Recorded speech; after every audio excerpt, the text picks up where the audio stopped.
आप शरीर का युद्ध जीत गए तो दुनिया का तो हर युद्ध जीत जाओ। सबसे मुश्किल है इस शरीर को जीतना, ये ज्यादा तंग करता है मसीह को। बाहर के सताव कोई दिक्कत नहीं है।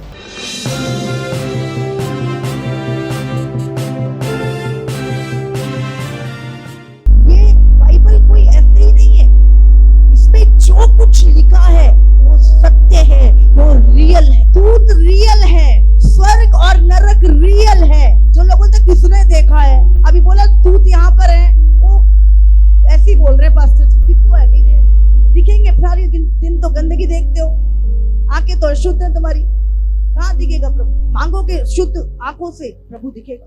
वो दिखा जिसके मन शुद्ध है वो परमेश्वर को देखेंगे। ना तुम्हारा बेटा, ना बेटी, ना पति, ना पत्नी, ना रिश्ते, ना बॉयफ्रेंड, ना कल कोई नहीं आएगा वहां पे। अकेले खड़े होना होगा और वचन के साथ न्याय होगा तुम्हारा। तू तो जानती थी ना वचन, वो तो अविश्वासी था, तू तो जानती थी पर मानती नहीं थी। वचन में क्या लिखा है? जो हे प्रभु तो करते हैं पर मेरी बात को नहीं मानते। आज बहुत सारे मसीह ऐसे हैं, बहुत सारे, मतलब बहुत सारे। बाइबल में क्या लिखा है? चौड़ा है वो मार्ग जो विनाश को पहुंचाता है और बहुत सारे हैं जो उसमें जाएंगे, क्योंकि आराम का मार्ग है। प्रभु भी करो, पाप भी करो, चर्च भी जाओ, ये भी करो, लेकिन कठिन है वो मार्ग, सकरा है वो मार्ग जो जीवन को पहुंचाता है, और बहुत थोड़े जो उस पर जाएंगे। क्यों? मार्ग कठिन है, शरीर को मारना पड़ता है, अभिलाषाओं को खत्म करना पड़ता है, मन की मर्जी को खत्म करना पड़ता है, यीशु की मर्जी को अपने जीवन में स्थापित करना होता है। मसीह जीवन एक प्रैक्टिकल लाइफ है। प्रतिदिन तुम्हारी बुक लिखी जा रही है, आपने सेवा को चुना है। अब आपकी मर्जी नहीं, आपके जीवन में यीशु की मर्जी पूरी हो। जैसा मसीह यीशु का स्वभाव था वैसा तुम्हारा स्वभाव हो। अलग नहीं होना चाहिए, अगर अलग है तो प्रॉब्लम है। प्रभु के साथ चलना मुश्किल नहीं है, ये शरीर को मारना मुश्किल है। अगर जिस दिन तुम ये अभिलाषाओं को सरेंडर कर दिया, प्रभु ये बॉडी मेरी नहीं है, मेरा जीवन मेरा नहीं है, सब तेरा है, उसी दिन मसीह जीवन तुम्हें आसान लगने लगेगा। मुश्किल क्यों लगता है? क्योंकि शरीर जिंदा है और शरीर और आत्मा का युद्ध चलता रहता है। शरीर कहता है आज बिरयानी खाएंगे, आपकी आत्मा कहती है 40 दिन की फास्टिंग चल रही है KMM में, चल तू भी फास्टिंग कर। अब बोलते फास्टिंग कर, अब आत्मा का युद्ध चलता है। शरीर कहता है बहुत थक गया ना तू, इतना काम किया, सो जा। आत्मा कहता है उठ प्रार्थना कर। अब शरीर और आत्मा की क्या हो रही है? फाइट हो रही है। अब आपकी मर्जी है, शरीर को जिताना है या आत्मा को जिताना है। जिसको जिताओगे आपके जीवन में उसी का राज्य चलेगा। अगर आप शरीर का युद्ध जीत गए तो दुनिया का तो हर युद्ध जीत जाओगे। सबसे मुश्किल है इस शरीर को जीतना, ये ज्यादा तंग करता है मसीह को। बाहर के सताव कोई दिक्कत नहीं है, जब आप उसकी सुनते हो वो तुम्हारी सुनता है, जब तुम उसकी नहीं सुनोगे वो भी नहीं सुनते। इसीलिए परमेश्वर को सुनो। चेलों के पास बाइबल थी नहीं थी ना, प्रचार करते थे, कितनी दुनिया बदल दी थी। क्यों? आज खूब बाइबल पढ़ते, बहुत बाइबल पढ़ते, अंदर एक भी नहीं, चलते एक भी नहीं। 3 साल की बाइबल स्टडी करते हैं, हाँ बाइबल में PhD कर लेते हैं, प्रैक्टिकल एक भी नहीं। मसीह जीवन प्रैक्टिकल लाइफ है, रोज प्रतिदिन आपको चलना है। किस चीज की तैयारी? स्वर्ग की तैयारी करनी है आपको। लेकिन दुनिया कहाँ की तैयारी करती है? जहाँ से उनको जाना है, जहाँ रहना नहीं वहाँ की इतनी तैयारी, जहाँ पे अनंत काल बिताना है वहाँ के लिए सोचते भी नहीं। जो कैसर का है वो कैसर को दो, जो परमेश्वर का है वो परमेश्वर को दो। तो परमेश्वर के समय को मत चुराया करें। असल में हम लोग संसार की बातों को के जो स्ट्रॉन्ग होल्ड है वो इतने ज्यादा स्ट्रॉन्ग हो चुके हैं कि आत्मा का स्ट्रॉन्ग होल्ड बनने में टाइम लगता है। डॉक्टर बोलता है 8 घंटे सोना जरूरी है, 3 टाइम खाना जरूरी है, हाँ शरीर को विटामिन देना है, ये देना वो देना। प्रभु कहता है जो सामर्थ मैं तुझे देता हूँ उसमें तू सब कुछ कर सकता है। आमीन। फिर आप बोलते हो चल, वो है आत्मिक जगत के, फिट होना चाहते हैं संसार के जगत में, यहाँ पे गड़बड़ होती है। अब संसार का बंदा जब तुम्हें कुछ अच्छा ठीक है ऐसा सही है, तो हमें संसार के पैटर्न में फिट होने की जरूरत नहीं। हम परमेश्वर के आत्मा के द्वारा स्वर्ग में स्थापित कर दिए गए हैं, हम परमेश्वर के अंदर स्थापित हो चुके हैं। हालेलुया। तो बाहर की अभिलाषाएं, बाहर की चीजें देख के अपने मन को हिलाया मत करो। आपको अंदर से प्रभावशाली बनना, अंदर से सामर्थी बनना। किसी की पहचान उसके कपड़ों से नहीं होती, किसी की पहचान उसकी गाड़ी से नहीं होती, उसकी एजुकेशन से नहीं होती। मसीह में अगर पहचान होती है तो उसके जीवन में परमेश्वर के वचन से, उसके सैक्रिफाइस से, उसके फेथ के द्वारा, उसके आत्मिक फलों के द्वारा, आत्मिक वरदानों के द्वारा, उसकी आग के द्वारा एक पहचान होती है मसीह की। आमीन। हालेलुया। हालेलुया। मुझे लगता है दुनियावी चीजों से हमारी पहचान बड़ी होगी। स्वर्ग, मैं बोलती थी प्रभु दुनिया में मुझे कोई जाने ना जाने, पर स्वर्ग मुझे जानना चाहिए। स्वर्ग में मेरी पहचान होनी चाहिए, दूत मुझे जानने चाहिए, यहोवा मुझे जानना चाहिए।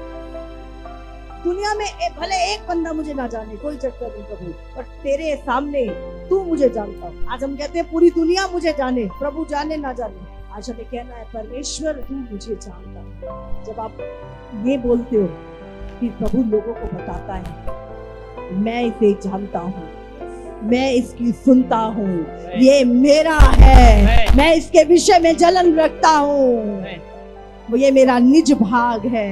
फिर वो आपकी डिक्लेरेशन वो करता है, बोलो मैं पक्का हूँ, मेरा घर पक्का है, मेरा घर पक्का है। बोलो कितना भी सताव आए, अभी सताव, बोलो ये नहीं टूटेगा, बोलो ये विश्वास नहीं टूटेगा, वो घर नहीं टूटेगा। हालेलुया। हालेलुया। झूठी तसल्ली, चिकनी चुपड़ी बातें, सब ओके, सब बढ़िया, ये तो बताया ही नहीं था, बोले सताव आएगा, ये तो बताया ही नहीं, तो तैयारी कैसे होगी?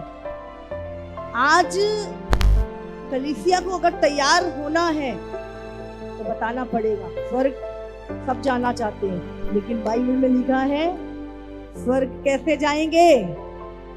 क्या लिखा बाइबल में? दुख उठा के, दुख उठा के। एक डॉक्टर, इंजीनियर या एक आईएएस एक जॉब जब मिलती है, एक व्यक्ति दुख उठाता नहीं उठाता? छोटी सी जॉब के लिए कितने घंटे पढ़ाई करता है, कितने एग्जाम क्लियर करता है, कितने इंटरव्यू देता है। छोटी सी जॉब के लिए, छोटी सी आशीष के लिए तुम इतना एफर्ट करते हो, तो स्वर्ग ऐसे चले जाओगे? वहां पे भी चेकिंग होगी। यहाँ पे फिजिकल टेस्ट होता है, पर वहां पर कौन सा टेस्ट होता है? आत्मिक टेस्ट होता है। आप जाते हो ना, एयरपोर्ट पे जाते हो, आपकी चेकिंग होती है पूरी, आपके सामान की भी चेकिंग होती है, आपकी भी चेकिंग होती है।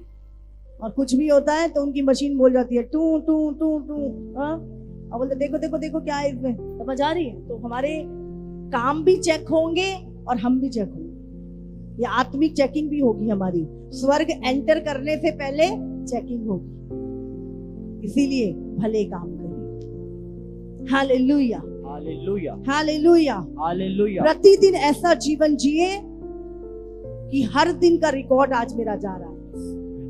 दुनिया के बॉस को तो खुश करते हैं, हाँ, झूठी सच्ची भी लगा देते हैं, वहां पे नहीं लगनी। जो राजाओं का राजा है उसको आप पवित्रताई, खराई और उसके वचन से ही प्रसन्न कर सकते हैं। उनको लगता है इधर हेरा फेरी करो, इधर दशमांश दे दो, मैं बच जाऊंगा, थोड़ा सा पाप कर लो, थोड़ी सी सेवा कर लो, मैं बच जाऊंगा। अपनी बाइबल बना लिए लोग, अपने वचन बना लिए, अपनी रीति से जी रहे। शुद्ध खरा वचन खुदा का, इसको पढ़ो, तभी तो जो आता है तुम्हारे दिमाग को हिला के चला जाता है। कोई कहता है अन्य भाषा नहीं बोलनी, कोई कहता है पवित्र आत्मा में ऐसा नहीं होता है, कोई कुछ कहता है और तुम हिल जाते हो। क्यों? वचन पढ़ते नहीं, वचन पढ़ते नहीं, परख का आत्मा है नहीं, इसीलिए कलीसिया हिल रही है। आज कोई भी डावाडोल कर देता है चर्च को, कोई भी विश्वास को, अच्छी शुरुआत की, अच्छी तरह चल रहे हैं, कोई आया डावाडोल। आज बहुत सारे लोग बीच में से निकल के कहीं और को दौड़ जाते हैं। गलत टीचिंग। याद रखिए, अंत के दिनों में मसीहों को भरमाने के लिए शैतान दारू नहीं लेके आएगा, वचन ही लेके आएगा। और जब वचन नहीं पता होगा तो आप डावाडोल हो जाओगे। शैतान ने कैसे यीशु को भरमाया? हाँ, वचन से। लिखा है, यीशु ने भी बोला ये भी लिखा है, उसने फिर बोला ये लिखा है, यीशु ने बोला ये भी लिखा है। आप काट सकते हो चीजों को जब आपको पता होता है, प्रभु का ज्ञान होता है। आमीन। हालेलुया। हालेलुया। आत्मा की परख। तो बहुत अफवाहों से मत डरिए। वहां उस पास्टर को मार दिया, वहां कलीसिया वो कर दी, वो ये कर दिया, वहां कर दिया। दाऊद को भी बहुत डरा रहे थे, गोलियत ऐसे मार देगा, तू तो है ही क्या उसके सामने, हमारी सेना इतनी है। गिदोन को भी जब प्रभु ने बुलाया तो बहुत कुछ बोला उसको, परमेश्वर ने कहा, हे सूरवीर सूरमा, चल, मैं तेरे साथ हूं। वो यहोवा जो कभी बदलता नहीं, वो तुम्हारे साथ है, अनंत काल के लिए तुम्हारे साथ है। आमेन। इसलिए डर को राज्य मत करने देना अपने ऊपर। परमेश्वर को राज्य करने दो, विश्वास को राज्य करने दो। हालेलुया। हालेलुया। प्रभु एक एक व्यक्ति से प्रेम करता है। और मैं आपको बता दूं, जो लोग आज परमेश्वर को ठट्ठों में उड़ा रहे हैं, प्रभु कहता है, मैंने तुझे बनाया। अविश्वासी लोग भी, अगर वो भी यहोवा के परमेश्वर को ठट्ठों में उड़ा रहे हैं, तो आपको मैं बता रही हूं, आने वाला जो क्रोध है परमेश्वर का, वो उन लोगों के ऊपर भड़केगा। जैसे आम टपकते ना, ऐसे टपकेंगे जो आज परमेश्वर को ठट्ठों में उड़ा रहे हैं। वो कहते हैं, मैंने इसे बनाया और ये मेरा मजाक बना रहा है, ये मुझे ठट्ठों में उड़ा रहा है, मेरी कलीसिया पे हंस रहा है। तू है ही क्या? भूसी के समान, झड़े हुए पत्ते के समान, छोटी सी आंधी से उड़ जाएगा। लेकिन हम यहोवा के हैं, हम स्थिर भजन रखने वाले लोग, अंदर से आमेन। विश्वास से भरपूर, पवित्रताई में जीने वाले धर्मी जन, यहोवा के चुने हुए। आज बहुत सारे लोग तोल में हल्के हैं। अपना वचन, आत्मिक वचन बढ़ाई।